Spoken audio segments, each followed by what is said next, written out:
Baik, bismillah. Assalamualaikum warahmatullahi wabarakatuh.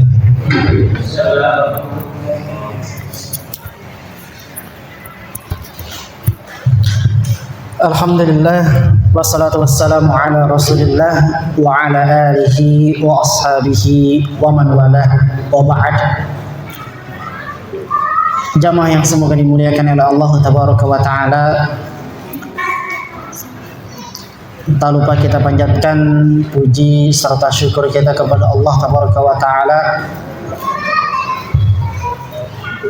yang telah memberikan kepada kita beragam kenikmatan, baik itu nikmat iman, Islam, kesehatan, waktu luang, sehingga dengan itu semua kita dapat kembali duduk bermajlis dalam rangka membahas tafsir Al-Quran surat Al-Asr.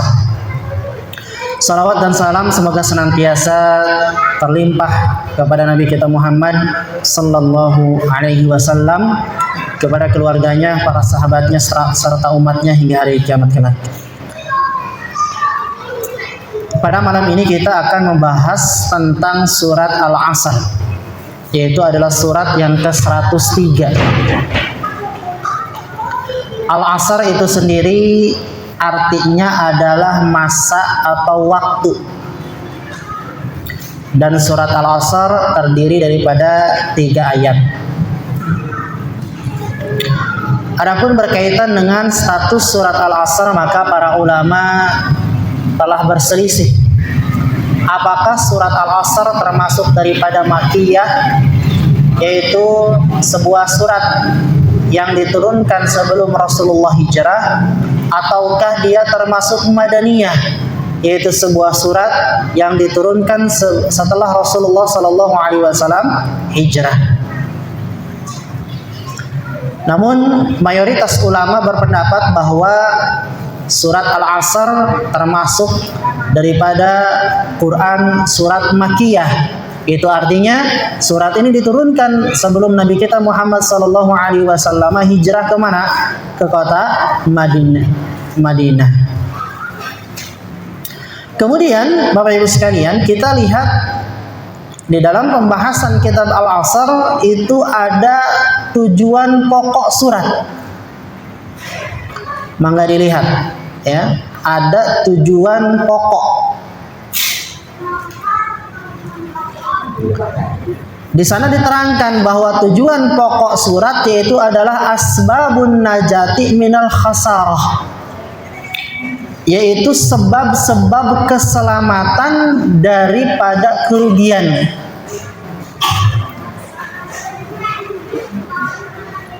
Jadi Bapak Ibu sekalian, Quran surat Al-Asr ini nanti akan membicarakan tentang hakikat keberuntungan, hakikat keberuntungan dan hakikat kerugian.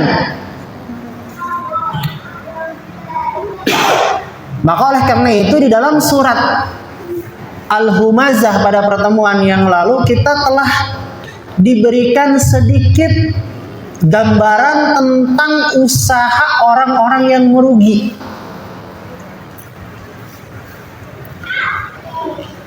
Berikut juga nanti kita akan diterangkan pula tentang beberapa upaya atau usaha ya orang-orang yang merugi pada surat At-Takatsur setelah surat Al-Asr ini.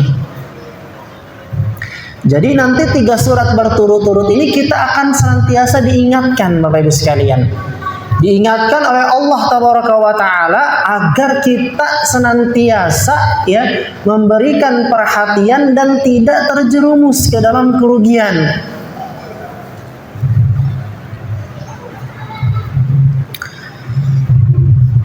Nah, maka Bapak Ibu sekalian, nanti di dalam surat Al-Asr kita akan mendapati bagaimana Allah tabaraka wa ta'ala mengingatkan serta memberikan ketegasan-ketegasan di dalam kalamnya, di dalam ucapannya, seolah-olah memposisikan kita ini seperti orang yang ingkar. Jadi Bapak Ibu sekalian, apabila kita belajar ilmu balaghah, ilmu tentang balaghah, keindahan tata bahasa Arab, ya, maka kita akan mendapati satu pembahasan tentang at-taukid, yaitu kata penguat. Di antara fungsi at-taukid itu sendiri adalah satu, untuk meyakinkan orang-orang yang ragu. Jadi yang namanya penguat itu berfungsi untuk meyakinkan orang yang ragu. Kemudian yang kedua, untuk meyakinkan dan menyadarkan orang-orang yang ingkar. Jadi semakin banyak penguat yang digunakan, berarti semakin besar keingkaran kita. Nah, di antara penguat dalam Quran surat Al-Asr, Allah menggunakan 3. Yang pertama, Allah menggunakan sumpah. Ini penguat yang pertama, yaitu apa? Wal asri. Ini penguat yang pertama. Penguat yang kedua, Allah menggunakan kata inna, yang artinya sesungguhnya. Sebenarnya kalau kitanya sadar, satu penguat ada sudah cukup. Namun Allah memposisikan manusia ini termasuk daripada orang yang ingkar, artinya tidak percaya. Maka Allah menggunakan 3 penguat. Yang ketiganya itu adalah apa? Menggunakan lamut taukid, lafi. Di sana ada lam, lafi, ada lamnya. Itu penguat yang ketiga. Wal asri innal insana lafi, ada lam taukid. Jadi ada 3 penguat di sana. Yang mana seolah-olah kita ini mengingkari. Dengan apa? Dengan perasaan kita bahwa kita ini akan selalu untung gitu. Kita nggak percaya kalau yang namanya manusia itu akan merugi. Kita percayanya kita selalu untung. Kita percayanya kita ini selalu apa? Mendapatkan kebaikan. Ketika diingatkan kita tidak sadar, diingatkan lagi tidak sadar, maka apa? Digunakanlah 3 penguat tadi. Sama dalam bahasa Indonesia pun, kalau kita ingin meyakinkan orang lain agar orang lain itu yakin dengan ucapan kita, maka biasanya kita pakai penguat juga. Misalkan kita bilang, bahwasanya di Pantura ada kecelakaan. Kalau orangnya ragu, masa kita kepake tuh penguat, benar nggak? Kita kan awalnya bilang menyampaikan berita bahwa di Pantura ada kecelakaan. Ini berita biasa. Kemudian dia nggak percaya, ragu dengan berita yang kita informasikan. Masa antum ini, gitu kan? Apa yang kita lakukan? Menambah penguat agar dia yakin. Apa biasanya? Sumpah biasanya kan? Wallahi gitu kan? Wallahi di Pantura ada kecelakaan. Akhirnya apa? Orang yang tadinya ragu jadi percaya. Itu kalau orang yang ragu, cukup dengan 1 penguat saja, dengan wallahi dia langsung yakin. Tapi lain cerita ketika orang tersebut emang ingkar sama kita gitu loh. Dia nggak percaya sama kita. Bukan lagi ragu ini mah, tapi dia nggak percaya sama sekali sama kita. Sudah diingatkan, sudah diinformasikan, dia masih nggak percaya. Dikasih lagi sumpah 1, wallahi, telah terjadi kecelakaan misalkan di Jalan Pantura. Karena dia nggak percaya sama kita, ingkar sama kita, maka dia butuh kepada apa? Penguat lagi. Ditambahkan lagi lah penguat yang kedua. Masih kurang yakin juga dia. Tambahkan lagi penguat yang ketiga. Seperti itu. Kalau di Indonesia penguat yang paling kuat apa? Kayaknya sumpah atas nama Allah itu sudah tidak sakral lagi ya sekarang itu. Padahal itu sangat apa? Sangat-sangat agung gitu loh.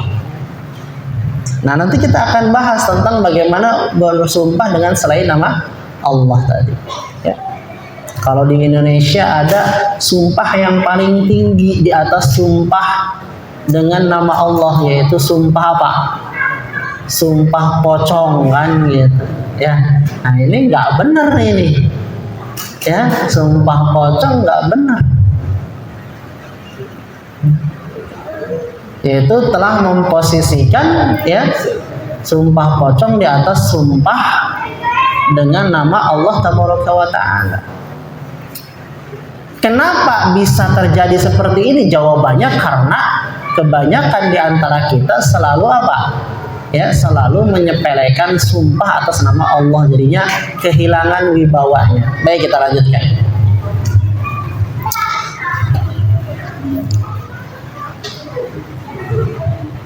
Nah, Bapak Ibu sekalian, di antara keutamaan surat Al-Asr ini ya, diterangkan oleh Imam At-Tabari di dalam sebuah riwayat dari Abdullah bin Hafs Abu Madinah, dia berkata, kana rajulani min ashabin nabi sallallahu alaihi wasallam idza taqaya lam yaftariqa hatta yaqra'a ahaduhuma 'alal akhar. Apabila dua orang sahabat Nabi bertemu, mereka tidak akan berpisah hingga salah satunya membaca ya atau membacakan surat Al-Asr, wal 'asri innal insana lafi khusrin, summa yusallam ahaduhuma 'alal akhar. Barulah setelah itu ya mereka baru saling mengucapkan assalamualaikum. Ya.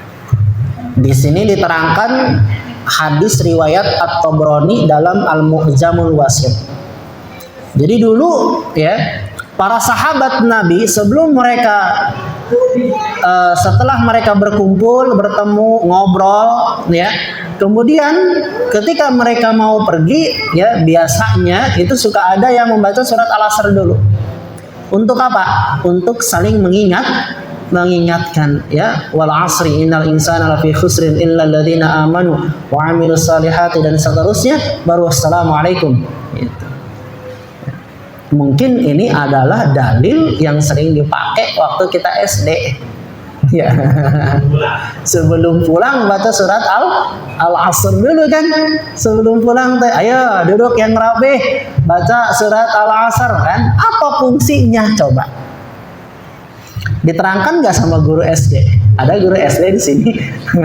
Diterangkan nggak ke anak-anak kenapa baca surat Al-Asr kan gitu? Ya. Ya, tujuannya adalah untuk saling mengingatkan bahwa kita ini yang namanya manusia ya berada di dalam kerugian gitulah. Makanya Imam Asy-Syafi'i mengatakan lau tadabbaron nasu hadhihi surata lawasi'athum. Di dalam perkataan lainnya beliau mengatakan lau ma anzalallahu hujjatan ala khalqihi illa hadhihi surah lakafathum. Jika seandainya Allah tidak menurunkan hujjah, argumentasi atas makhluknya kecuali cuma satu surat ini aja udah. Ya, satu surat aja, surat Al-Asr, maka surat Al-Asr ini sudah mencakup kebutuhan manusia. Sudah memenuhi ya, mencukupi mereka. Ini menunjukkan bahwa surat Al-Asr ini Bapak Ibu sekalian jangan dipandang ya jumlah ayatnya yang sedikit. Karena kalau dilihat dari jumlah ayatnya yang sedikit hanya berjumlah berapa? Tiga ayat. Tapi kalau dibahas ini bisa jadi 2 pertemuan. Ya, karena apa? Karena ya faidahnya sangat banyak sekali. Kita masuk kepada ayat yang pertama. Pada ayat yang pertama Allah Tabaraka wa Ta'ala berfirman wal 'asri. Ya, atau wal 'asr. Yang artinya adalah demi masa. Di dalam tafsir Al-Mukhtasar silahkan dibaca. Mangga dibaca Pak Anam. Tafsir yang pertama, Allah Subhanahu wa taala bersumpah dengan waktu asar. Nah, Allah Subhanahu wa taala bersumpah dengan waktu asar. Jadi di dalam buku tafsir yang Bapak Ibu pegang, ya, beliau lebih mengokohkan, lebih menguatkan, ya, makna al-asr itu sebagai waktu asar, waktu sholat asar, ya. Ada ulama lain di dalam buku tafsir yang lain yang mengartikan al-asr sebagai waktu secara keseluruhan. Jadi bukan hanya sholat asar saja, tapi menunjukkan waktu secara keseluruhan. Maka kita lihat di sini Bapak Ibu sekalian, ya. Nah, kita bahas tentang makna al-asr itu sendiri. Pendapat yang pertama, ya, para ulama mengatakan bahwa yang dimaksud dengan al-asr adalah waktu asar. Sebagaimana yang kita telah baca tadi di dalam tafsir Al-Mukhtasar ini. Jadi ini adalah tafsir ringkasan, yaitu waktu sholat asar. Apa alasan mereka menafsirkan al-asr dengan waktu sholat asar? Argumentasi mereka adalah karena waktu sholat asar terdapat padanya sholat asar. Jadi waktu asar itu kenapa dijadikan sumpah? Karena ada satu sholat yang disebut dengan sholat asar, yang mana sholat asar ini termasuk daripada sholat yang sangat penting. Karena apa? Allah Tabaraka wa Ta'ala telah berfirman dalam Quran surat Al-Baqarah 238. Hafidhu 'alas salawati was salatil wusta wa qumu lillahi qanitin.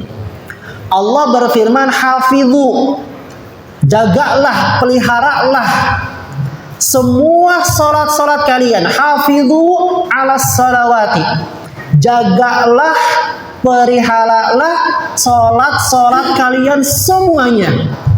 Salat subuhnya, zuhurnya, asarnya, maghrib, isya, suruh dipelihara, suruh dijaga. Wassalatil wusta.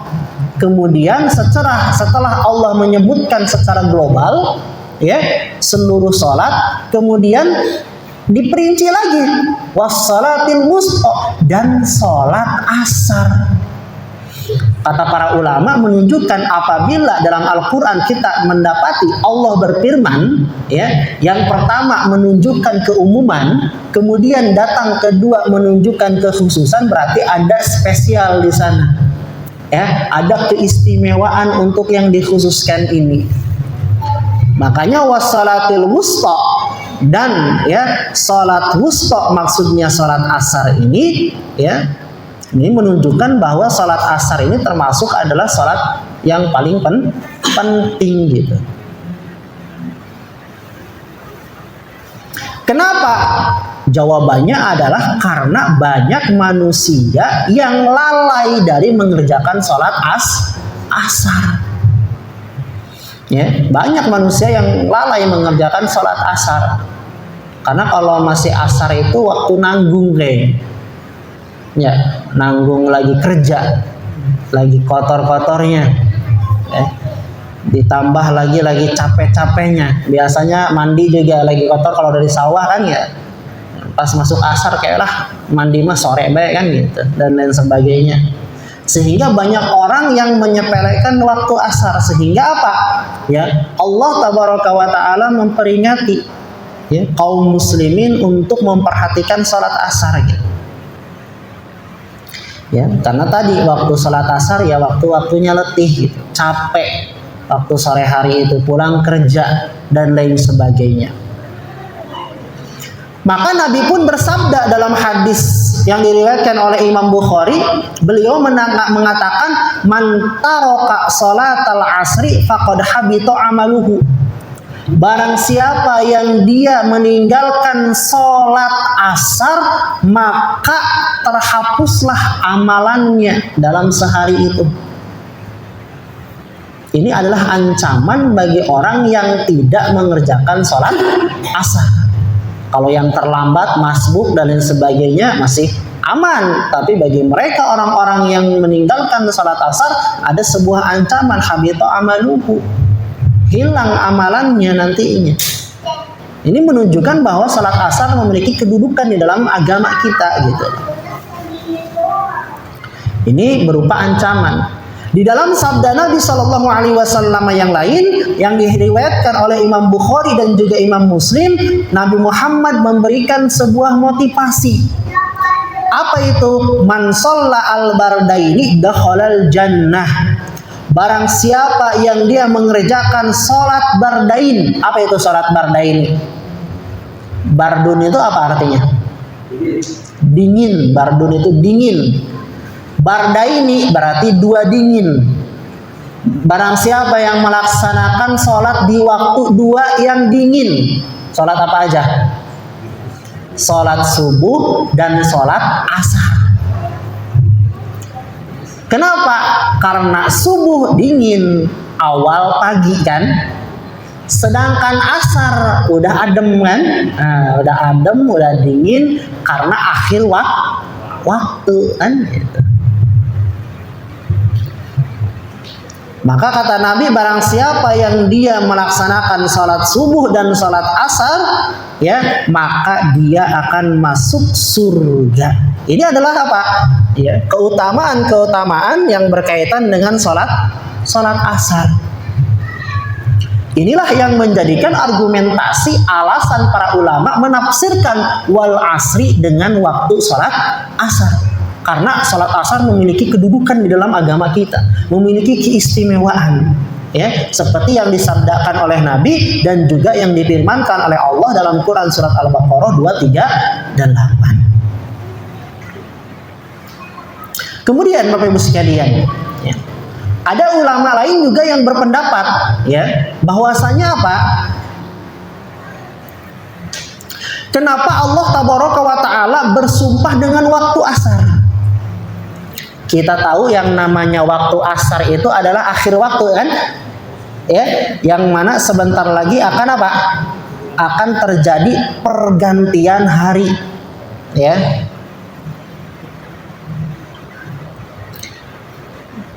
Filosofinya Bapak Ibu sekalian, ya, kata para ulama, kenapa Allah bersumpah dengan waktu asar, itu filosofinya adalah bahwa yang namanya manusia itu tidak selamanya akan selalu kuat. Tidak selamanya yang namanya manusia itu akan senantiasa selalu sehat. Tidak selamanya manusia itu dia akan selalu muda. Kelak kondisinya akan semakin melemah dan akhirnya dia akan hilang. Ini filosofi menurut para sebagian ulama. Ya. Karena waktu asar adalah di penghujung akhir. Ini menunjukkan bahwa wal asri, filosofinya, wahai manusia, kalian ini enggak lama. Ya, sama kayak waktu asar. Kalian awalnya muda, kemudian akan apa? Tua hingga akhirnya wafat. Nah, ini adalah argumentasi dari siapa? Dari beberapa, ya, para ulama. Jadi artinya kita tidak selamanya akan kuat, namun akan ada masanya kita meredup. Ya. Makanya Bapak Ibu sekalian, kadang saya mah suka menangis, kadang gitu ya. Ketika tidur sama istri saya. Ketika tidur kadang suka menangis sendiri gitu kan, gak jelas. Ingat apa? Kadang suka ingat mati gitu. Ya, ingat saya gitu kan di usia segini, dakwah dan lain sebagainya, mengingatkan manusia. Namun saya pun ada ketakutan. Ketakutan apa? Ya takut gitu loh. Ya takut saya apa? Ya mendapatkan fitnah kubur, mendapatkan azab kubur. Karena apa? Ya sholatnya belum ya semaksimal yang Allah pinta.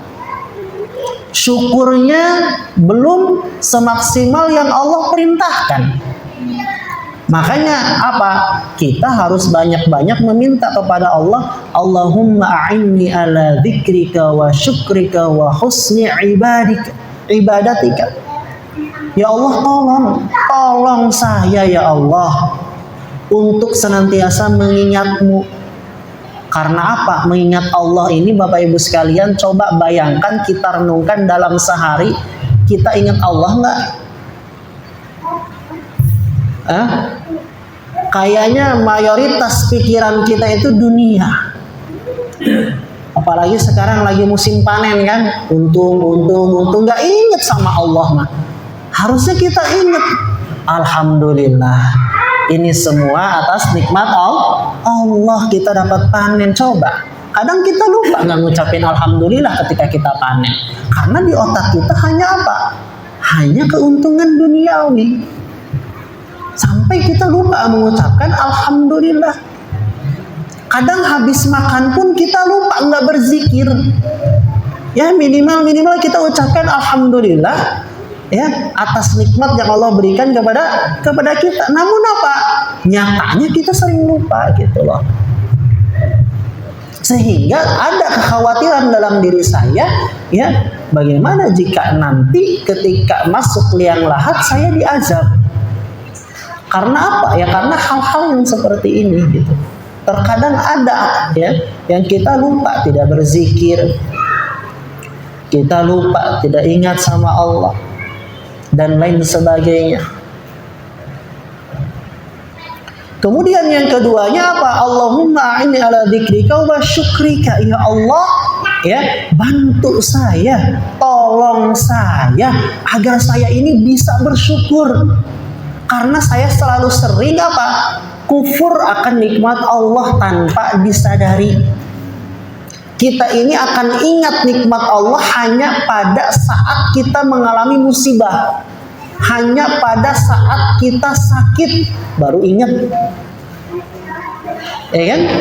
Saat kita pilek baru ingat tuh betapa pentingnya hidung plong, ya kan? Kalau pilek kan repot. Guling sini, guling sana, napas susah, baru sadar ya.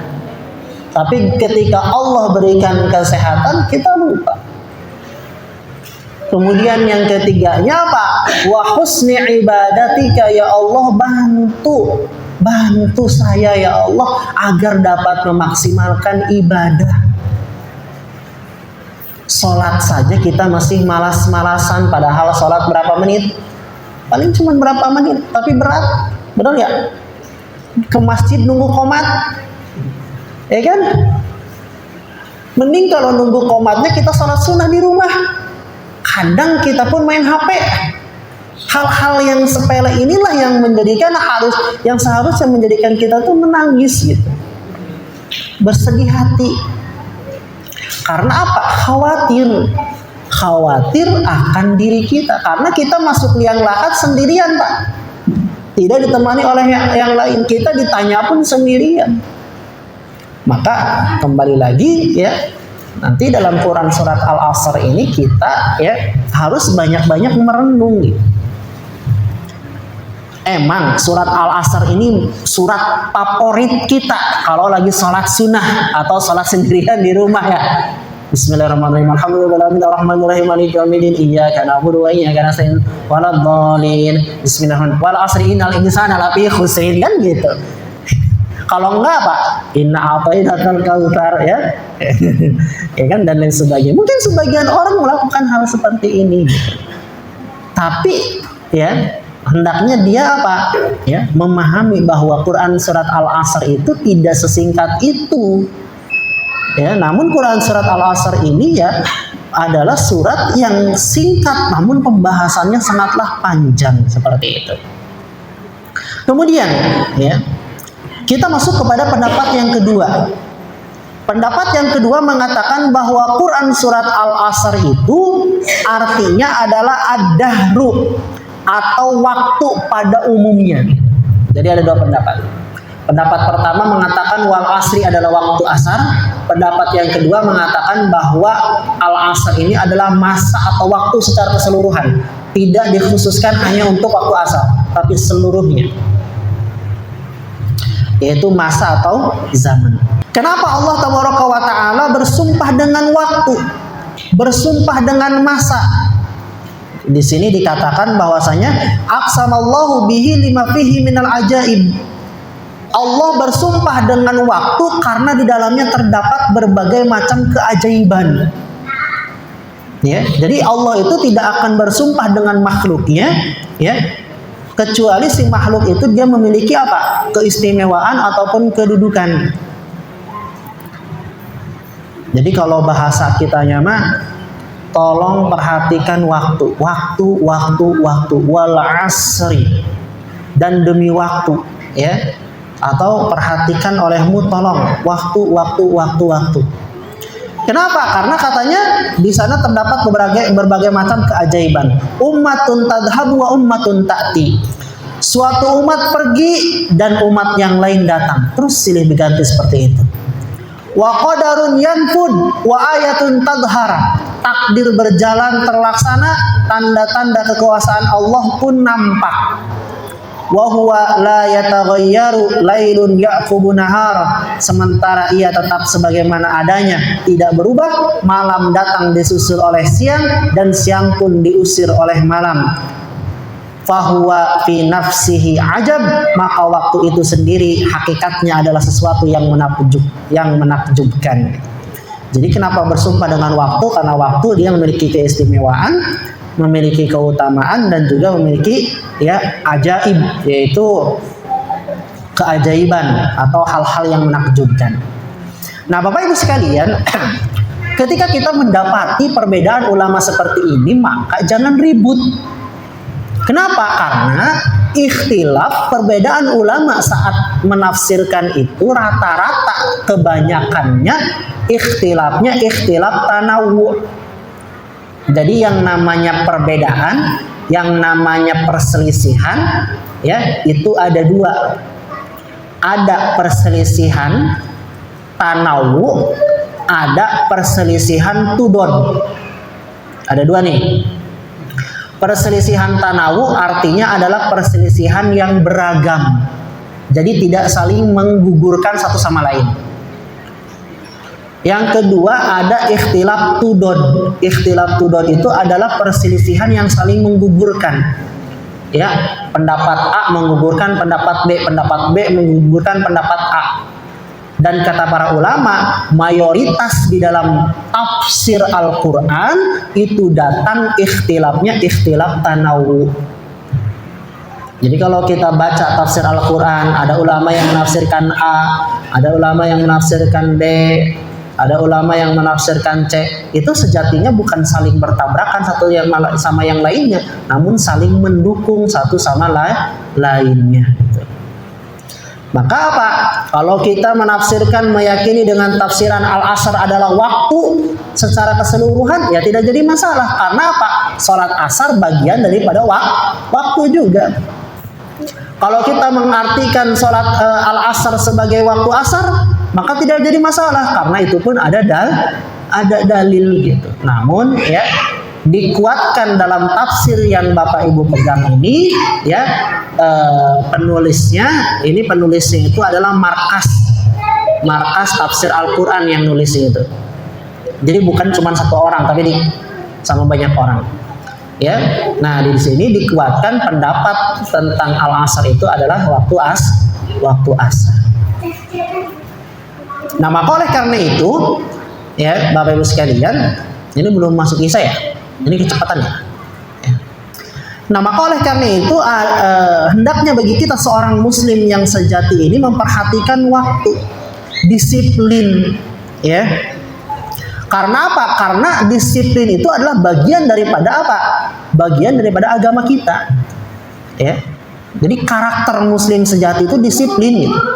Karena agama kita senantiasa mendidik kita agar kita menjadi orang yang disiplin. Contohnya aja sholat 5 waktu.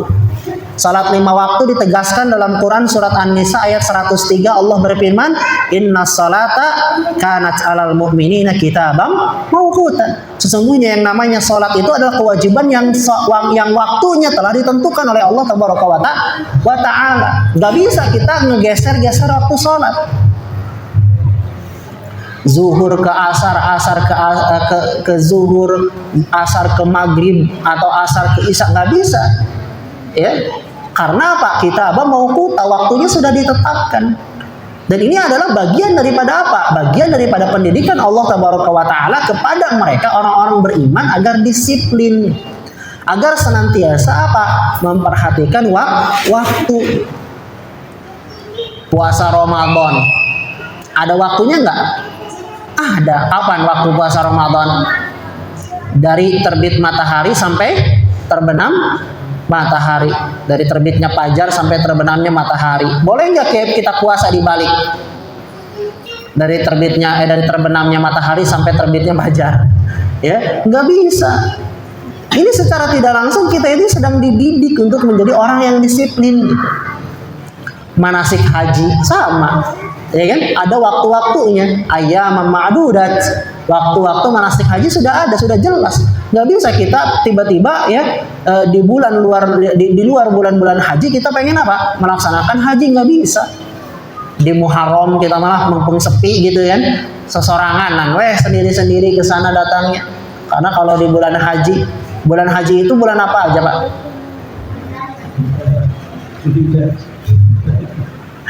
Bulan haji, bulan apa aja?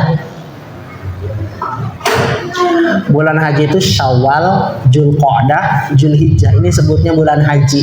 Puncaknya kapan? Di 10 Dzulhijjah, 8, 9, 10.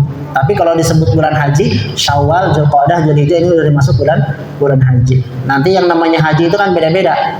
Ada haji tamattu, ada haji qiron, ya, ada haji ifrad, ya, beda-beda. Kalau Indonesia, ya, setahu saya mayoritas itu tamattu dia, ya, umroh dulu. Biasanya datang ke sana, kloter berapa, umroh, kemudian setelah umroh baru melaksanakan haji biasanya, ya. Kalau Indonesia.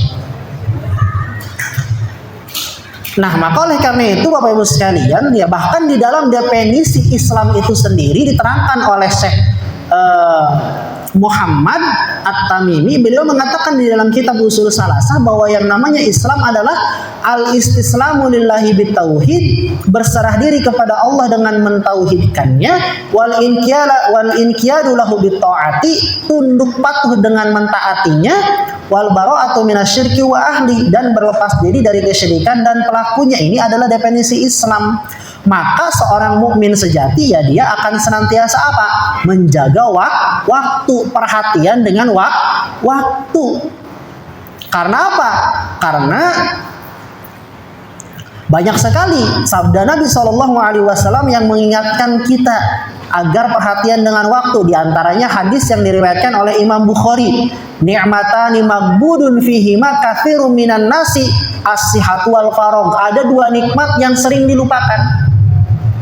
As-sihhatu wal faragh, waktu luang dan kesehatan. Umar radhiyallahu anhu mengatakan, "Idza amsayta fala tantajiri shabah wa idza asbahta fala tantadiril masa." Kalau masuk waktu apa? Pagi, jangan nunggu sore. Kalau masuk waktu sore, jangan nunggu waktu pagi. Artinya segera kerjakan apa yang bisa dikerjakan, kita kerjakan sekarang gitu loh. Ya, dan kata Rasulullah Sallallahu Alaihi Wasallam apa? Badiru bil a'mali fitanan kaqita'il lail. Ya, segeralah kalian beramal, jangan ditunda-tunda. Kenapa kalau ditunda-tunda? Karena biasanya kalau ditunda-tunda suka datang ujian.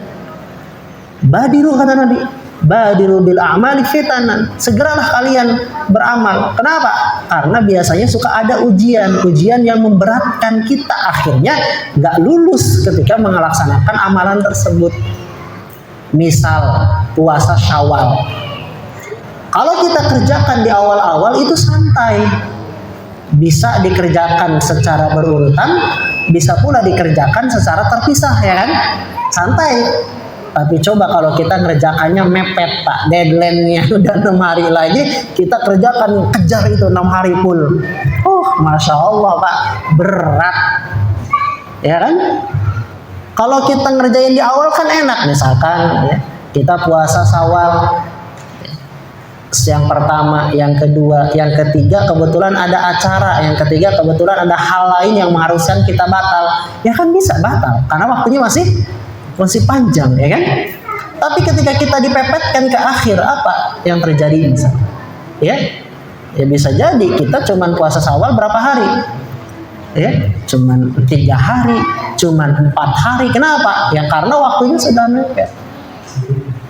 Ataupun yang lainnya, ya, maka hendaklah apa? Badir, segeralah melakukan amal kebajikan sebelum datang fitnah. Sholat, jangan nunggu qomat, karena biasanya kalau nunggu qomat, ya nantilah qomat belum kedengeran. Karena kita nunggu qomat, qomatnya nggak kedengeran, ya. Karena kehalangan sama masjid yang lain, misalkan yang sedang sholawatan, yang masjid yang dekat nggak kedengeran qomatnya, ujung-ujungnya sholatnya di mana? Di rumah, ya kan? Kadang-kadang nunggu apa? Qomat gitu loh, ya. Datang ke masjid. Kemudian apa? Ketika kita datang ke masjid dalam kondisi tumaninah, santai, banyak sekali kebaikan, amalan-amalan sunnah yang bisa kita kerjakan. Satu, ya, kita bisa wudhu di rumah. Kemudian wudhu di rumah, jalan kaki ke masjid. Di masjid, ya, kita bisa melepas sendal kanan dulu apa kiri dulu? Kiri dulu. Melangkah ke masjid bisa kanan dulu. Kita bisa berdoa, Allahumma ftahli abwaaba rahmatik. Kemudian setelah itu kita bisa sholat sunnah. Tuh betapa banyak pahala yang kita dapatkan, ya. Dan jalannya seseorang, ya, dari rumahnya menuju masjid kemudian dia melaksanakan sholat, ya, maka akan diampuni dosa-dosanya dengan catatan wudhunya di rumah. Jadi beda pahala orang yang wudhu di rumah dengan pahala orang yang wudhu di masjid. Jadi diusahakan kita kalau wudhu di rumah, datang ke masjid udah dalam kondisi berwudhu agar dosa-dosa kita diampuni. Ya, seperti itu. Kemudian apa? Setelah sholat sunnah kan bisa adzan. Ya, karena nggak ada orang, kita yang adzan. Pahala adzan itu sangatlah besar. Sampai-sampai Nabi Muhammad SAW mewasiatkan kepada salah seorang sahabat, wahai fulan, saya lupa nama sahabatnya siapa, engkau kan sukanya ini mengembala, menyendiri. Kalau pengembala kan biasanya suka kemana? Ke hutan, ya kan, ke tempat-tempat yang nggak ada orang, karena nyari apa? Nyari rumput. Wahai fulan, karena engkau ini hobinya itu suka nyari rumput, hobinya itu suka dekat binatang ternak, ya, pergi jauh ke sana yang jauh dari orang-orang, ya, maka Nabi mewasiatkan kepada dia, kalau masuk waktu sholat adzan, kata Nabi. Walaupun nggak ada orang, tapi Nabi memerintahkan dia untuk adzan. Kenapa? Karena ada pahala besar di sana. Maka ketika engkau mengumandangkan adzan, maka tidaklah ada binatang atau makhluk Allah yang mendengar engkau adzan, maka saya akan memintakan ampunan kepadamu. Kambing karena kita adzan, dengar kita adzan, memohon ampunan untuk kita. Pohon karena kita adzan, mendengar kita adzan, ya, memohon ampunan kepada Allah agar kita diampuni dosa-dosanya. Jadi nggak rugi adzan tuh. Jadi kalau Pak Abdullah ke sawah, ya kan, jauh dari masjid, adzan, jangan, nggak apa-apa, suaranya nggak lantang juga, adzan aja, ya, karena nanti akan menjadi saksi apa yang di sekeliling Pak Abdullah ini. Baik, udah masuk, bisa. Baik ya, kita cukupkan dulu sampai di sini. Ada yang ditanyakan, silahkan.